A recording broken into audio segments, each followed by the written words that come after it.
Dit gebouw is als beurs gebouwd, ontworpen door Romein, de beroemde stadsarchitect in Leeuwarden. Toen was het zo dat op de begane grond goederen binnenkwamen, dus dat was een soort pakhuis. En hierboven waar we nu staan, dat waren de grote handelszalen. Beneden was het eigenlijk niet zozeer heel mooi aangekleed. Boven juist wel, daar was dus veel ornamentiek gebruikt en veel versiering en rijkdom. En dat verschil dat hoort eigenlijk heel erg bij de historie van het pand en hoe dat vroeger werd gebruikt. Daarna is het uiteraard een tijd heel anders gebruikt. De beurs die verhuisde en kwam het leeg. En is het een heel lang voor van alles en nog wat gebruikt. En dan merk je dat zo'n gebouw met zo'n grote ruimtes ook heel geschikt is voor heel veel. Dus ook voor een universiteit. Wij troffen het gebouw eigenlijk piekfijn aan. Er was goed op gepast. De bibliotheek dus nergens te veel tegen het monument aangebouwd. Ze bleven los van alle belangrijke ornamenten. En dat maakte dat het gebouw er gaaf bij stond. Eén heel groot ding is wel veranderd, dat was het trappenhuis. We hebben er wel voor gekozen het trappenhuis te reconstrueren zoals het was. Er waren goede tekeningen van en ook hele goede foto's van hoe het ooit is geweest. En dat gaf ons de mogelijkheid om eigenlijk die originele staat weer meer op te poetsen. Want een gebouw verdient gewoon een mooie entree zoals die was. En voor de rest, goede schilderbeurt was eigenlijk genoeg op het monument om het weer te laten pronken. Het oude monumentale pand was natuurlijk een gasverslindend object en het gas moest eruit. Duurzaamheid hebben we gedaan op het installatiegebied, warmtekrachtcentrale die in de grond is geboord. Op het dak liggen ongeveer 360 zonnepanelen en bouwkundig is er de vloer opnieuw geïsoleerd. We hebben voorzetwanden geplaatst en de monumentale ramen, enkel glas, is voorzien van voorzetramen. De grootste uitdaging tijdens de uitvoering was er wel het logistieke verhaal. Alles is door één klein raampje naar binnen gegaan. Dat hebben we hier allemaal in elkaar moeten zetten met kleine kraantjes hier op deze vloer.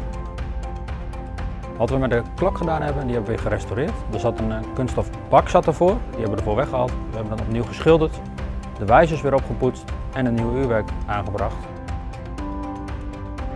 De beurs wordt gekenmerkt door glas en licht. Dat zie je direct als je om je heen kijkt en dat zorgt voor een hele prettige werkomgeving. Maar daarnaast is er nog een reden waarom we zo voor glas zijn gegaan. En dat is omdat we echt de connectie naar buiten willen maken. We zijn een campus van en voor de regio. En op deze manier staan we direct in verbinding met de stad en de regio. Een van de dingen waar we naar hebben gekeken is kleinschaligheid. Dat is heel belangrijk in ons onderwijs en dat zie je ook terug in het gebouw. Dus de klaslokalen, er is ruimte voor 25 studenten bij de bachelor, rond de 40 voor de master. En het is echt ingericht op persoonlijke interactie, de docent-student relatie en persoonlijke aandacht. Het persoonlijke komt ook terug in andere onderdelen van het gebouw. We hebben bijvoorbeeld een community lounge die studenten zelf vorm mogen geven. We hebben een meditatieruimte en we hebben zowel genderspecifieke als genderneutrale toiletten. I expect to spend most of my time here in the community lounge. It's a really nice little room. It has this amazing view and I can't wait to have our meetings here.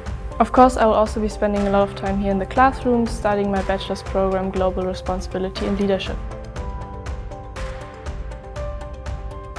I study the Global Responsibility Leadership Bachelor Program, which is based on the Sustainable Development Goals by the United Nations. And I think we will be working a lot on these project rooms that are over here because the program is so interdisciplinary. I think the cafeteria would be my favorite place over here because it's a great place where I can socialize and meet people and just catch up with friends after class.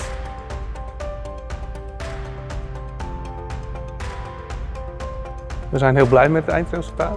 Wij merken dat wat we erin hebben willen leggen er ook wel uitkomt. De dingen die we hebben geprobeerd te bereiken, die zijn bereikt. Dus we zijn heel tevreden. Het eindresultaat zoals we nu zijn we super trots op. Ja, persoonlijk, maar ook als bedrijf, als Dijkstad Ruijsma, maar ook als bouwteam en ook als projectteam met de opdrachtgever en architect.